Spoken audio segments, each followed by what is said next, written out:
కృపలో కాచితివే నా జీవిత కాలమంతా ప్రభువా నీవే నా ఆశ్రయం నా ఆశ్రయం నా జీవం నీ కృపలో కాచితివే కానాను యాత్రలో యోర్దాను వలలచే కలత చెందితినే కానాను యాత్రలో యోర్దాను వలలచే కలత చెందితినే కాపరివైన నీవు దహించు అగ్నిగా నా ముందు నడచితివే కాపరివైన నీవు దహించు అగ్నిగా ముందు నడచితివే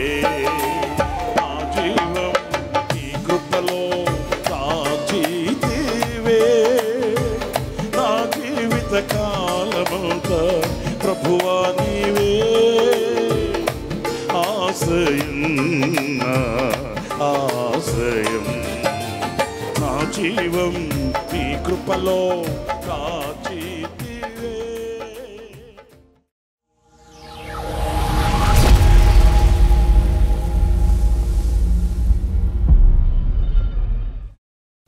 ప్రైజ్ ది లార్డ్.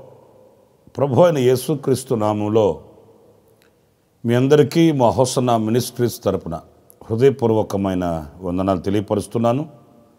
ప్రభు మిమ్మల్ని ఆశీర్వదించి దీవించునుగాక. ప్రియులారా, ప్రతిదినం ఈ అనుజన కృప అనే ఈ సందేశాలు ఆలకిస్తూ ఆధ్యాత్మికంగా ఎదుగుతున్న మీరు మీ మట్టుకు మాత్రమే కాకుండా అనేకులకు పరిచయం చేయండి. దేవుని వాక్యాన్ని అనేకులకు పరిచయం చేయటం వలన ఆ వాక్యం వాళ్ళ హృదయాలలో ఫలిస్తుంది, వాళ్ళను వెలిగిస్తుంది, జీవ మార్గంలో వారిని సాగనంపుతుంది. వాక్యం తప్ప మరొకటి హృదయాన్ని మార్చగలిగింది ఏది కూడా లేదు అనే విషయాన్ని నేను మరలా మీకు తెలియపరుస్తున్నాను. ఏదో నేను రక్షించబడ్డాను, నా కుటుంబం రక్షించబడింది, మేమంతా కూడా దేవుని సన్నిధికి వెళుతున్నాము వస్తున్నాము అని మాత్రమే కాకుండా అనేకుల ఎడల మనకు ఒక భారం లేక ఒక బాధ్యత మనం కలిగి ఉండాలని ప్రేమపూర్వకంగా నేను మీకు తెలియపరుస్తున్నాను. ఏదో ఈ కర్తవ్యం సేవకులు మాత్రమే నెరవేర్చాలి చేయాలి అని కాకుండా ప్రతి క్రైస్తవుడు కూడా నా వలే నా సాటి సహోదరుడు దేవునికి దగ్గర కావాలి, దేవుని సన్నిధిలో నిలవాలి, దైవ దీవెనలకు పాత్రుడు కావాలన్న తృష్ణ మీ అందరిలో కలగాలని నేను ప్రేమపూర్వకంగా తెలియపరుస్తున్నాను. ఈ కడవరి దినములలో అనేక కార్యక్రమాలు మానవునికి లేక వ్యక్తులకు చేరువవుతున్నటువంటి ఈ దినాలలో దేవుని వాక్యాన్ని మనం వారికి దగ్గర చేయడం మన గురుతర బాధ్యత అనేది మనం మర్చిపోకూడదు. మరి కొంచెమైనా కూడా ఖాళీ లేని పరిస్థితుల్లో అనేక కార్యక్రమాలని మరి చేసే వ్యక్తులను మనం చూస్తున్నాం. దేవుని వాక్యం ఏ వ్యక్తి దగ్గరకు వెళుతుందో ఆ వ్యక్తి నిజ దేవునిని గుర్తించగలుగుతాడు, వాని మనోనేత్రములు వెలిగించబడతాయి. కనుక ఈ వాక్యాన్ని వాళ్ళకి చేరువ చేయవలసిన బాధ్యత మన మీద ఉంది అనేది మరొకసారి నేను మీకు జ్ఞాపకం చేస్తూ, నశించిపోతున్న ప్రభువును ఎరుగని వారి మీద ఒక బాధ్యత భారం మనలో రగలాలని మరొకసారి విన్నపించుకుంటూ ఈ సందేశాలని అనేకులకు మీరు పరిచయం చేయాలని ప్రేమపూర్వకంగా నేను మీకు తెలియపరుస్తున్నాను. చూడండి, దావీదును గూర్చి చాలా విషయాలు మనం నేర్చుకుంటూ ఉంటాము, తలపోసుకుంటూ ఉంటాము. కానీ ఆయనను గూర్చి దేవుడు ఇచ్చిన ఒక చక్కటి సాక్ష్యం మనం చదువుతాము. అది అపోస్తుల కార్యాల గ్రంథంలో వ్రాయబడిన మాటను చదువుతున్నాను. 13వ అధ్యాయం 22వ వాక్యంలోని మధ్య భాగాన్ని నేను చదువుతున్నానండి. నేను యెషయి కుమారుడైన దావీదును కనుగొంటిని, అతడు నా ఇష్టానుసారుడైన మనుషుడు. చూడండి, ఇక్కడ దావీదును గూర్చి నా ఇష్టానుసారమైన మనుషుడు అని దేవుడు సాక్ష్యం చెబుతున్నాడు. ప్రియులారా, మనకు ఇష్టమైన వాళ్ళు కొంతమంది ఉంటారు, అందరూ కాదు. ఆ రీతిగానే దేవునికి కూడా కొందరు ఇష్టమైన వ్యక్తులు ఉన్నారట. వారిలో దావీదు కనిపిస్తాడు. ఎంత ధన్యుడో, ఎంత భాగ్యవంతుడో అని చెప్పుకోవాలి. ఎందుకంటే దేవుడు ఇష్టపడే వ్యక్తుల్లో దావీదు చేరితే ఇక అంతకు మించిన భాగ్యం ఇంకొకటి ఉంటుందని నేను అనుకోవట్లేదు. ఎందుకంటే కొందరి యొక్క భక్తులు లేకపోతే అధికారులు, ఉన్నతమైన స్థానంలో ఉన్నవాళ్ళు మనల్ని ఇష్టపడుతున్నారంటేనే ఈ భూమి మీద మన కాళ్ళు నిలబడవు. ఎందుకంటే అంత గొప్ప అధికారి మన మీద ఇష్టం కలిగి ఉన్నాడు. అట్లన్నప్పుడు మనకు ఎంతో సంబరం, ఎంతో సంతోషం కలుగుతుంది. మరి అలాంటిది సాక్షాత్తు సర్వశక్తి కలిగిన దేవుడు, అతడు నాకు ఇష్టానుసారమైన వ్యక్తి, అతడు నాకు చాలా ఇష్టం అంటే ఇంకా అంతకు మించిన భాగ్యం మరొకటి లోకంలో లేదు అని చెప్పడంలో ఎలాంటి సందేహం ఏమీ కూడా లేదు. కానీ ఇందులో మనం నేర్చుకోవలసిన పాఠం ఒకటి చెప్తాను. ఎందుకు దావీదుని దేవుడు అంత ఇష్టపడ్డాడు అని అంటే ఈ వాక్యంలో మనం నేర్చుకోగలుగుతాము.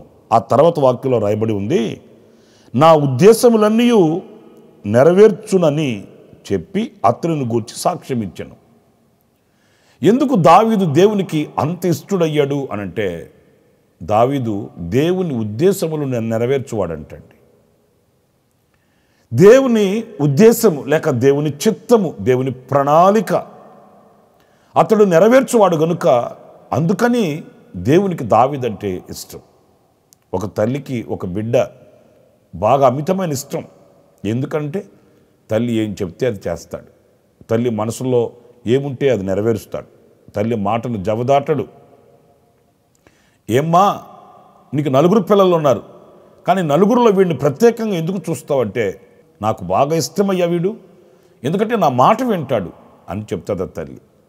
ఈ వాక్యంలో కూడా మనం గమనిస్తే దేవునికి దావీదంటే ఎందుకు అంత ఇష్టం అనంటే దేవుని చిత్తాన్ని లేక ఉద్దేశాన్ని దావీదు నెరవేర్చువాడట.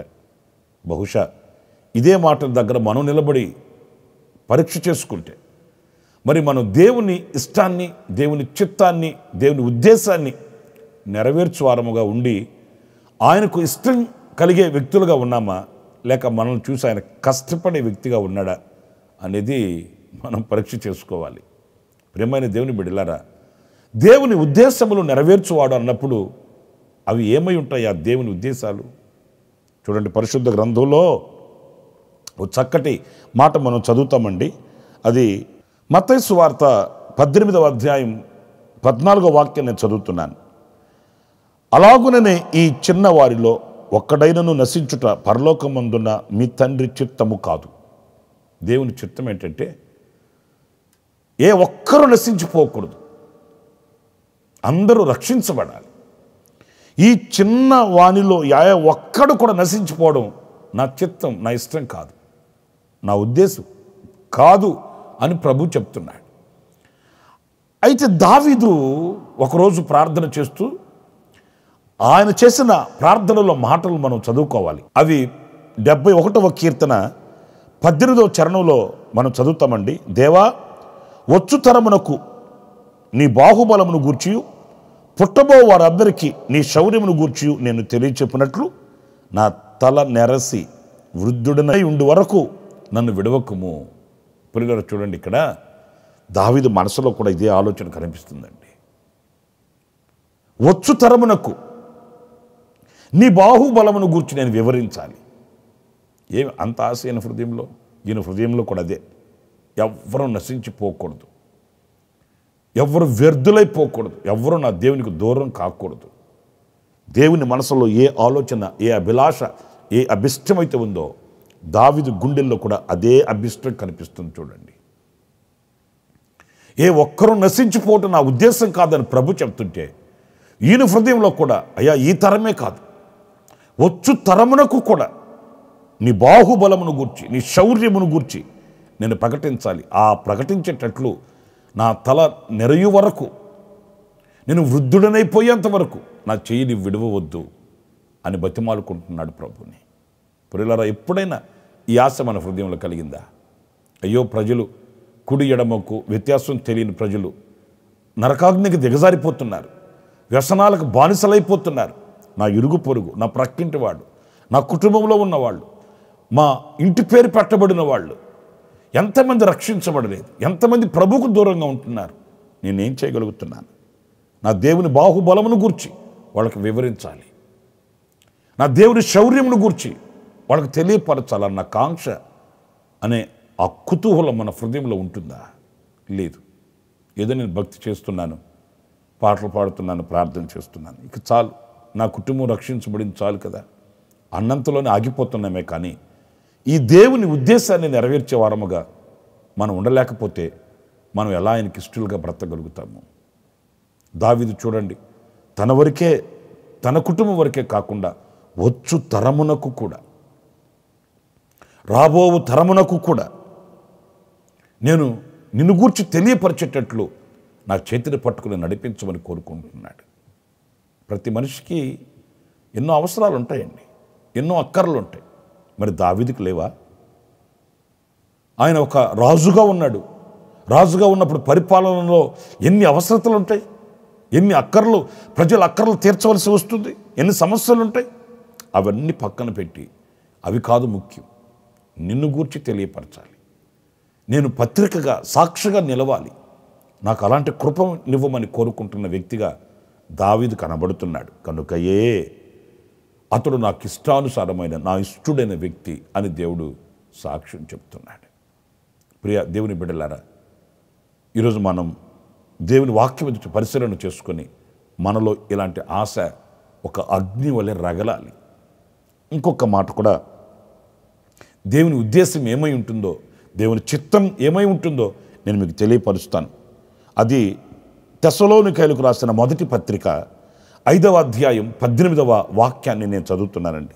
ప్రతి విషయమునందును కృతజ్ఞతాస్తుతులు చెల్లించుడి, ఎలాగూ చేయుట యేసుక్రీస్తునందు మీ విషయంలో దేవుని చిత్తము. ప్రతి విషయంలో దేవునికి కృతజ్ఞతాస్తుతి చెల్లించడం దేవుని చిత్తమట, అంటే దేవుని ఉద్దేశమట. ఈ వాక్యం దగ్గర కూడా దావీదుని సరిపోల్చుకొని చూడండి.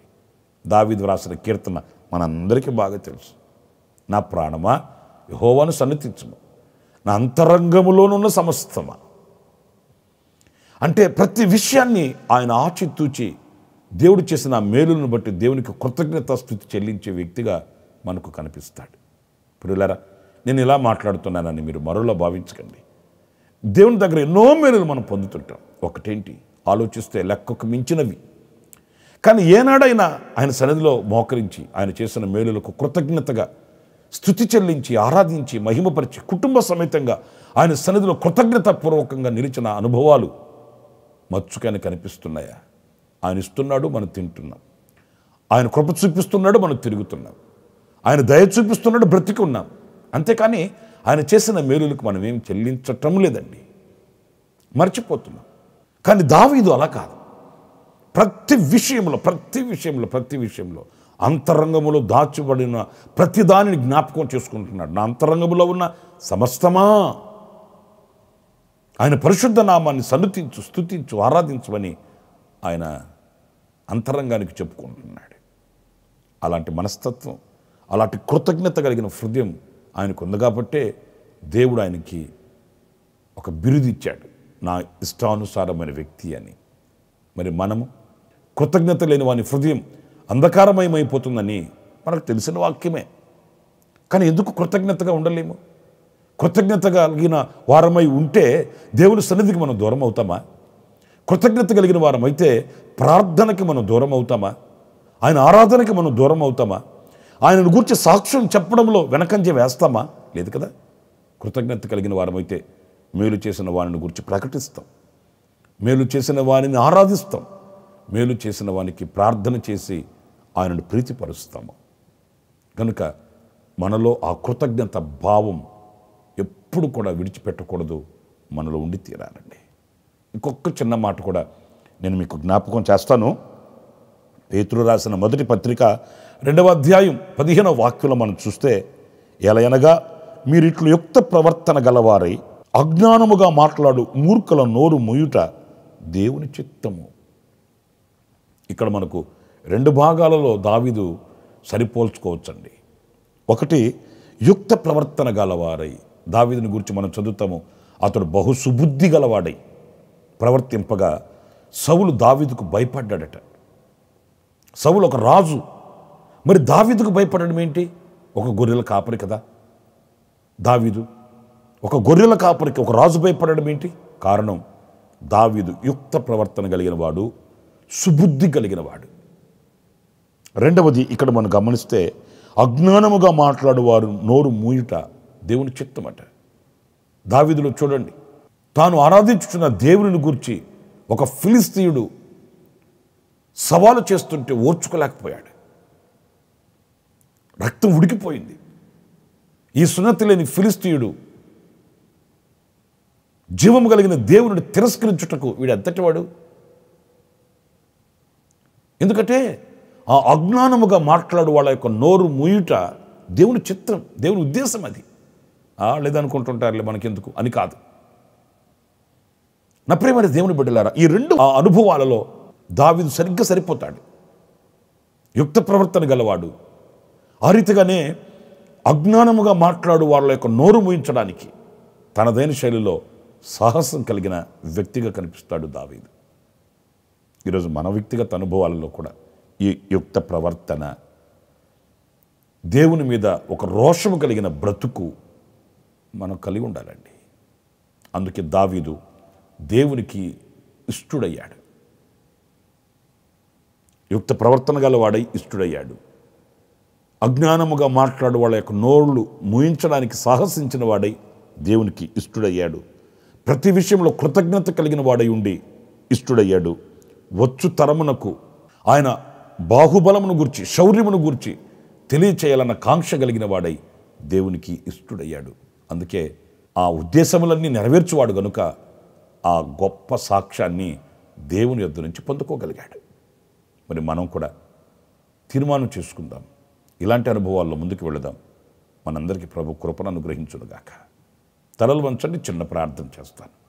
ఆశ్చర్యకరుడైన తండ్రి, మా పితరుడైన దావీదును గురించి ధ్యానించుకోవడానికి మీరు మాకు అనుగ్రహించిన తరుణం కొరకై స్తుతి చెల్లిస్తున్నాను. దావీదును గురించి మీకు ఇష్టుడు అని సాక్ష్యం చెప్పారు. ఎందుకంటే మీ ఉద్దేశములు నెరవేర్చువాడు గనుక, మీ చిత్తాన్ని చేయవాడు గనుక మాలో కూడా అలాంటి ఆశ, కాంక్ష నా తండ్రి కలిగిన వారమై మీ దగ్గర అలాంటి గొప్ప సాక్ష్యాన్ని పొందుకోవడానికి మీరు సహాయం చేయమని వేడుకొనుచున్నాను. ఇలాంటి సుగుణములను మేము ధరించుకోవడానికి సహాయం చేయమని వేడుకొనుచున్నాను.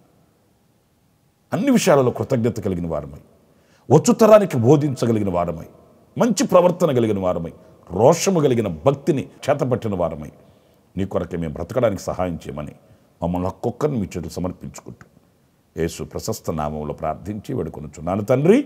ఆమేన్. ఆమేన్. ప్రభు కృప ఈ దినమంతా సమృద్ధిగా మీకు తోడై ఉండుగాక. ఆమేన్. ప్రతి దినము ఈ అనుదిన కృపాను సందేశాల కొరకు, ఇంకా మరిన్ని ఆత్మ సంబంధమైన సందేశాల కొరకు ఈ మా యూట్యూబ్ ఛానల్ ని సబ్స్క్రైబ్ చేసుకోండి. Pastor Ramesh, ministries.